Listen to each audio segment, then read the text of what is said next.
It is the sweetest day to just show up. Hello, everyone. Yvonne Heath here, nurse turned author, speaker, and changemaker, and your host. Welcome to Navigating Grief with Heart and Humor, where we talk about, plan, and prepare for grief, transitions, end of life, and all the messiness in between. My goal is that we become proactive. We talk about, we think of these things. We have normal conversations throughout life about grief, about death, about all the things that we may experience. Well, we can certainly not predict everything, but we know that grief is a part of this journey. And we often wait until we are in the deep trenches of grief or crisis or transitions. And then we wonder, how do I navigate this? How do I cope? And we suffer excessively because of it. So my goal is to start these conversations, support one another, and learn along the way. We have so much to teach one another. And the truth is, most of the time, we will be having these conversations in the midst of challenge or after we've been through something and we thought, oh my goodness, I was so ill prepared. I didn't have a supportive community. I didn't know what resources were available for me. And now you get to do it differently next time.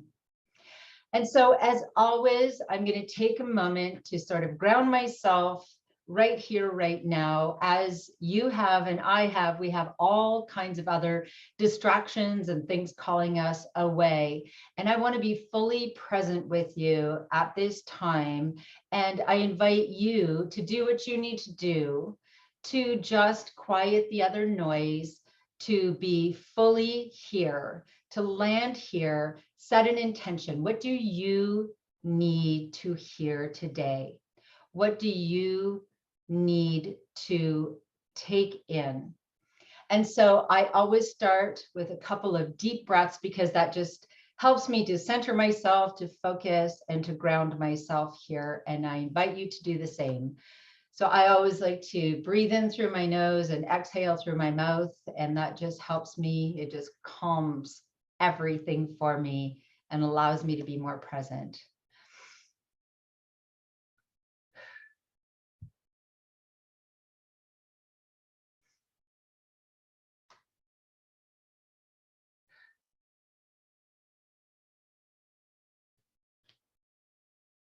You know, it's incredible how calming that can be no matter what.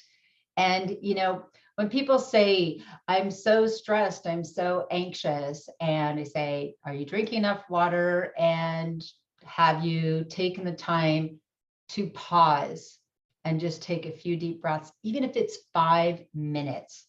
If you can go outside in nature, 5 minutes, 2 minutes of taking slow, deep, intentional breaths, it is an incredible tool.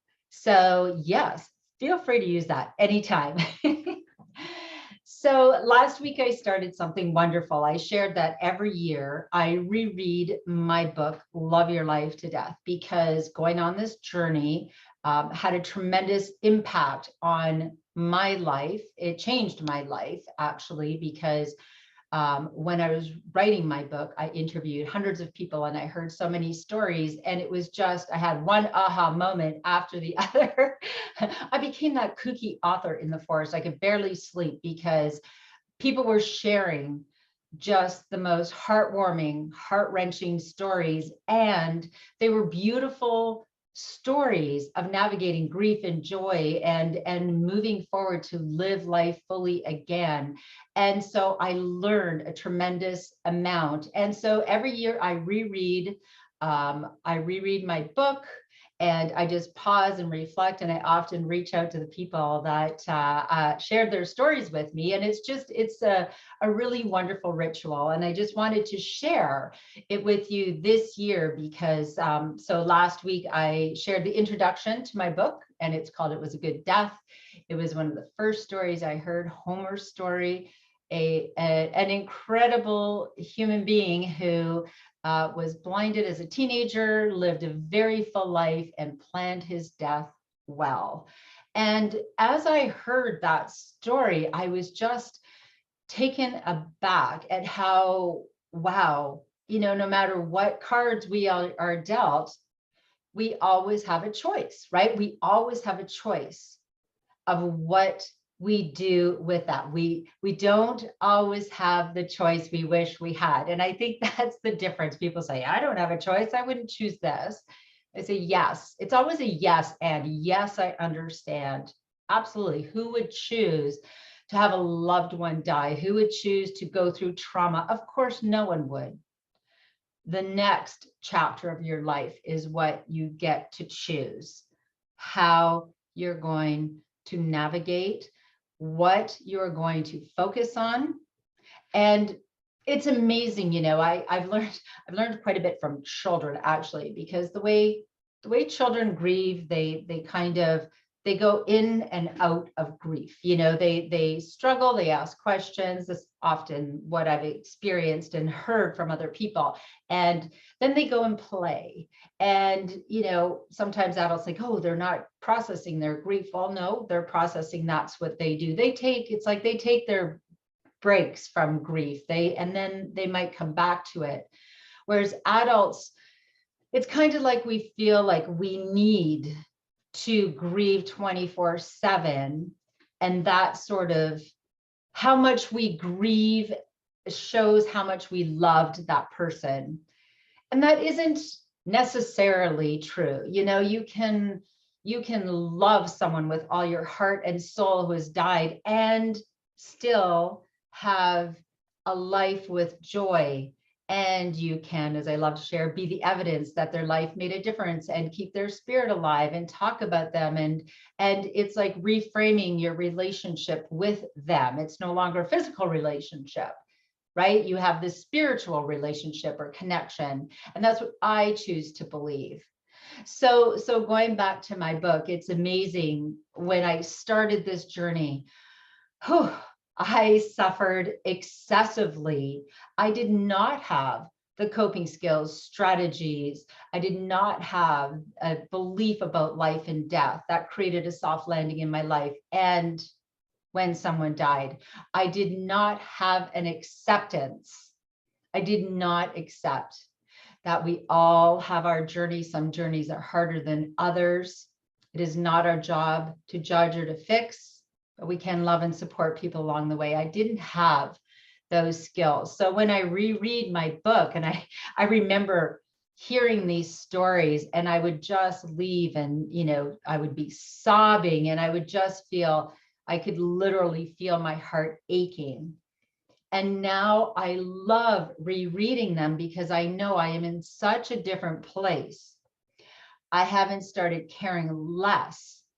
I've just started to accept more, and I accept what is, and I no longer try to fix. And I certainly do not get caught up in why. Why did they die? Why is this person suffering so much? Why? What answer would be good enough? Think about it. What answer would be good enough, right? When something has happened in our lives and we feel it's just this horrific thing, or our loved one died, what answer would be good enough? If we can get to the place of acceptance, and as I talk about the 7 takeaways, find your post, that's something to hold on to, that can be there for you no matter what in times of despair.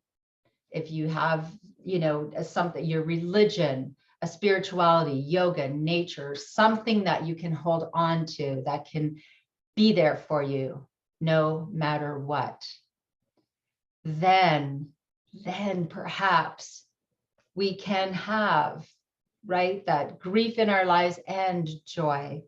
It's never all one or the other. So I'll put my glasses on. As you know, I can't see without them. And today I have my fun orange glasses. Aren't they so fun? And I have my book, Love Your Life to Death. And I went back and I read chapter 1.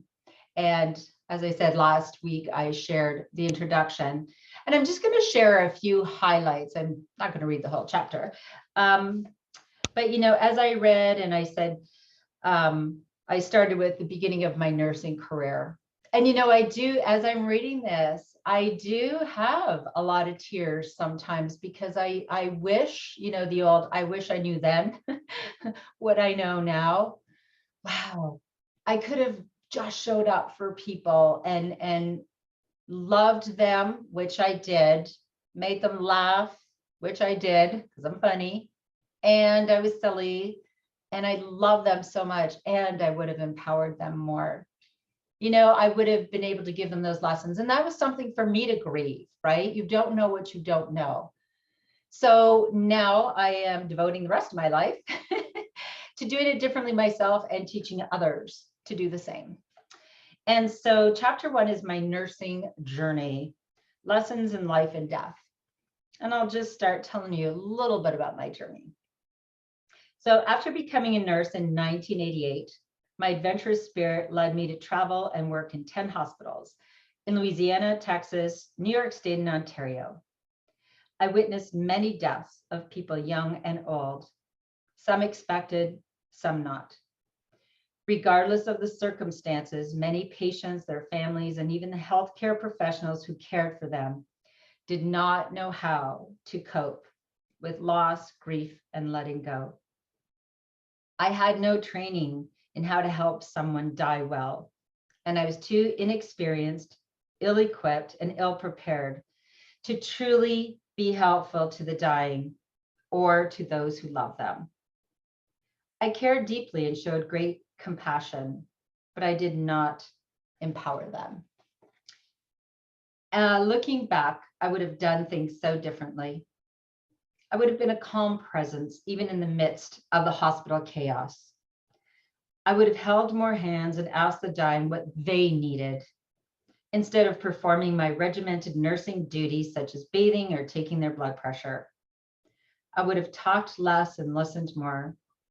I would have asked them to share the stories of their lives, as so many want to tell. As the saying goes, I wish I had known then what I know now. And again, when I read that, it is hard on my heart because we did, we focus as a society on the tasks we need to do, and we care, we care about people and we want to give them their very best. And sometimes they just want to hear, listen to, or be heard. They want to be heard. They want to be validated. They want to just be. And so many times we are just focused on finding a cure when that is not what is going to happen. And we often prolong a sick life or the dying process rather than extending someone's life, and it's a life worth living. And I think those are conversations that, again, if we could normalize those conversations throughout life, what is the most important thing to you? If something happened to you, do you think that you would be someone who would be happy with just, being bedridden and having a wonderful view? Would you want to be in the hospital? Would you want to be at hospice? What do you think of residential hospices? Can you imagine if we normalize these conversations throughout life, the difference? And I will tell you right now, when I think of this poor little nurse in 1988 who was so naive, oh my goodness.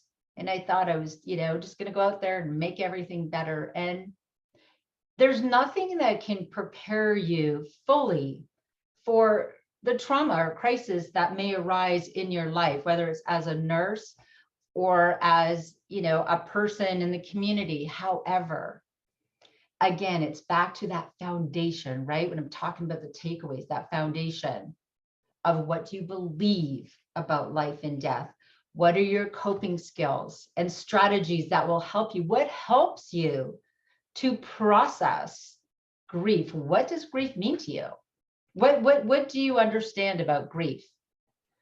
In these stories, I was amazed so many times at hearing people thinking that grief was just, when somebody died and then you were sad and people cried. And if they weren't crying, they weren't grieving. It wasn't normal, right? Or, oh, the stages of grief, which I will tell you again, there are no stages of grief, and that's not what Dr. Elizabeth Kubler-Ross wanted the world to take away from her first book on death and dying. What she was trying to convey is that grief is complicated, and grief it's not linear, right? You don't grieve in a straight line and then you get to the other side. It's a roller coaster, and we have to learn how to hang on through the dips and curves. So I think of my nursing career and I thought, oh, wow, I wish I would have known that and been able to share it, and that, grief is messy and there's no right or wrong way to grieve unless you are hurting yourself or someone else. And the big thing, of course, for other people, in supporting the supporters, my greatest passion, wouldn't it be wonderful to help people understand it's okay for you to not have any answers. There's no answer. There's no answer when someone is grieving, whether it's divorce, diagnosis, job loss, mental health issues, a failed grade. You don't need to go in and fix it. You don't need to have a PhD and sound brilliant with all your magical language. Just go in there and be a hot mess and be human. Be human, just show up. Just be a part of their journey. We don't just need healthcare professionals on our journey. And again, in thinking of these healthcare professionals, we feel this tremendous, like, oh my goodness, it's up to us to change society, to be there for everyone. Well, no.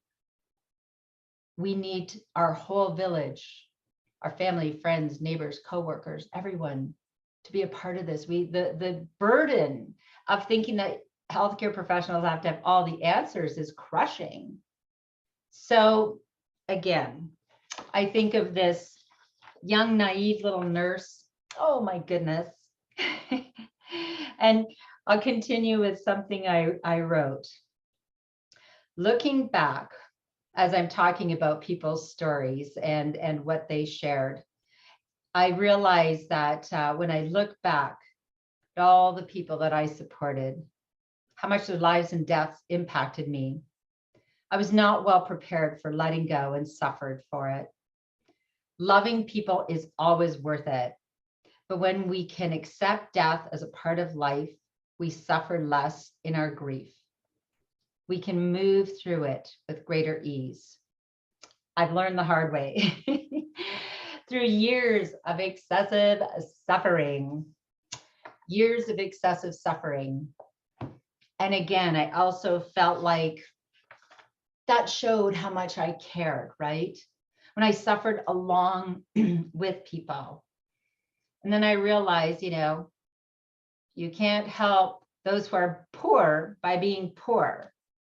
You can't help those who are suffering by staying in your suffering. Now, that doesn't mean, I always say you don't have to be strong for them. You can grieve with them. However, I just allowed myself to suffer. And I felt like that showed people how much I cared, right? I've changed that. And I realized that I will grieve, and it's okay to cry, and it's okay to feel. And I keep my heart open, right? A lot of people feel like they have to protect their heart. So, oh, I can't care too much. I'll get compassion fatigue, and they have to protect themselves. And here's the thing. I believe with all my heart and soul that the more we keep our heart open, the more we experience that grief, the more we will experience joy and love and all of the rest. Because when we put up that armor and we want to protect others, especially children, we want to protect them from grief, we also block them from the good stuff. Because I will tell you right now, the greatest thing that you can do as my dear friend Patch Adams says, relieving suffering is a tremendous high. So when you just show up for someone, now I said relieving, it doesn't mean fixing. When you relieve someone's suffering, how? By just showing up, by listening to their story, by allowing them to lean on you, by not minimizing or judging. Shouldn't you be over that yet? You know, shouldn't you be moving on? Oh, no. Let's just remove that. We can do this, right? We can do this. We can just show up for one another, and we can keep our hearts open. And yep, grief will arrive, and it's going to hurt sometimes. And also the love and the joy. And when you just show up for someone, it feeds your heart and soul. And so those are the kind of things that can keep us from suffering, right? There's an endless supply of love, right? Keep loving people. Someone you love died, love the people surrounding you, love animals, love nature, keep loving, and the world will love you back. And again, that doesn't mean that you have to walk around and pretend you're okay when you're not. All I say is I believe the answer for all of us is to keep our heart open and allow the grief and the joy and ask for help when we need it, right? Oh my goodness, that was another thing. I would have never, as this young nurse, talked about how much I was suffering. Are you kidding me? No, I'm okay. Ooh, that was a hard day. You know, it was really sad they died. Yeah, I know. Are you okay? Oh yeah, totally. Wow. Over and over and over, I pretended I was fine when I wasn't. Can you relate to that? I want to share another story, and I just love this one so much. Because again, in allowing my heart to be open and loving on my chemotherapy patients and other patients along the way, it fed my heart. And now I get to honor people that I've loved along the way, and I get to share their stories and be a part of their legacy. So let me share the story of Kevin, one of the most incredible human beings I had ever met in the chemotherapy clinic. So in my time in the chemotherapy clinic, one of my greatest teachers was a patient named Kevin, an extraordinary man in his 40s with a joyful presence and a love for life. With each chemotherapy treatment, he arrived at the clinic with an infectious smile and a story to tell. Laughter and camaraderie filled the room whenever he was present.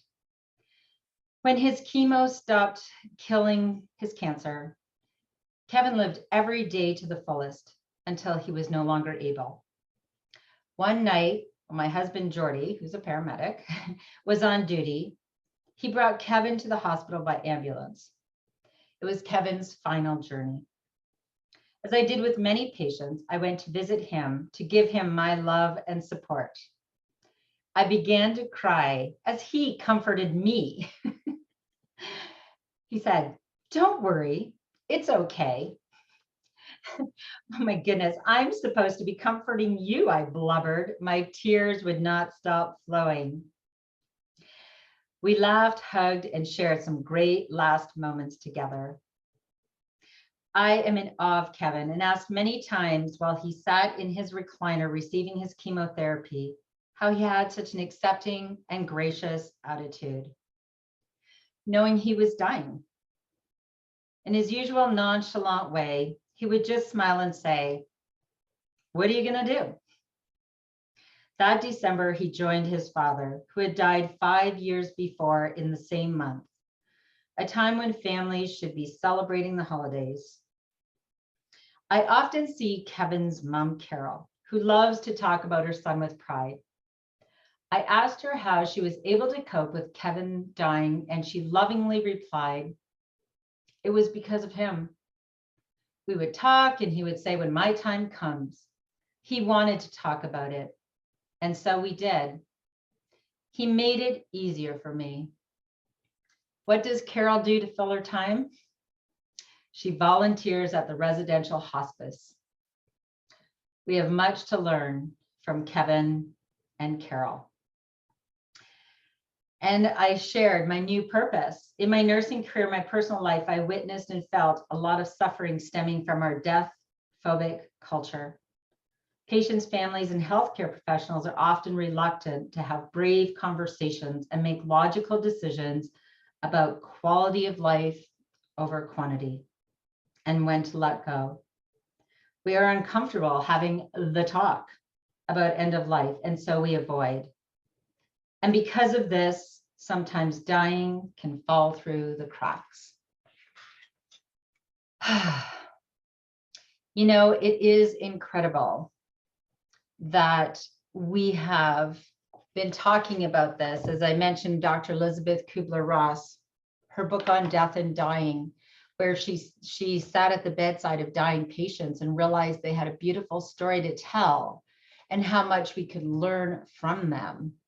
And she said she learned the most from dying children, which is something that, of course, in our society, we never even want to think about. And yet the truth is that we are all here as long as we're here. For some, it's 5 minutes, some 5 years, 10 years, 50, 100. And we have no say. You know, obviously we can take good care of ourselves and live life to the fullest and make good choices. And yet I believe that we are all here as long as we're here. And, you know, some people, they don't want to hear, oh, we're all here for a purpose. And then it's time for us to go. Well, the truth is, no matter how long we're here, we can have a purposeful life, no matter how short, no matter how long. And those left behind can be the evidence that our lives made a difference, and they can continue to honor us. And so again, reflecting back on my first chapter, that naive nurse in 1988 and 27 plus years of excessive suffering, I look back and realize I learned so much from those who had traumatic events, who were in crisis, those who died young, those who continue to grieve and make a life, create a life they love. And isn't that wonderful purpose? I am proud to be a part, honored that I can share a glimpse of their story, their legacy, in everything that they went through. I am honoring them by sharing the stories and by learning, whether they died in pain and fear. I am learning from them how to do it differently, and learning from Kevin, who said, what are you gonna do? So thanks again for joining me. And I'm going to continue exploring the chapters of my book with you, because there is something for everyone in this. And again, it's incredible, the people who shared their stories with me, how it has helped me to create this new passion and purpose. So I look forward to next week. And of course, until then, my call to action, as always, if you want to be empowered, resilient, and happy, no matter what life throws at you, plan your life, plan your death, and then just love your life to death. And always bring your own tambourine to the party. Thanks so much, everyone. As I always share as well, you can go to my website, loveyourlifetodeath.com. There's so many resources there, including my book, which is an ebook and an audiobook too, my program, TEDx talk. Let's continue to support one another, learn from one another. None of us have to do this alone. Thank goodness. So thank you for being a part of my village. I'll see you next week. Bye for now.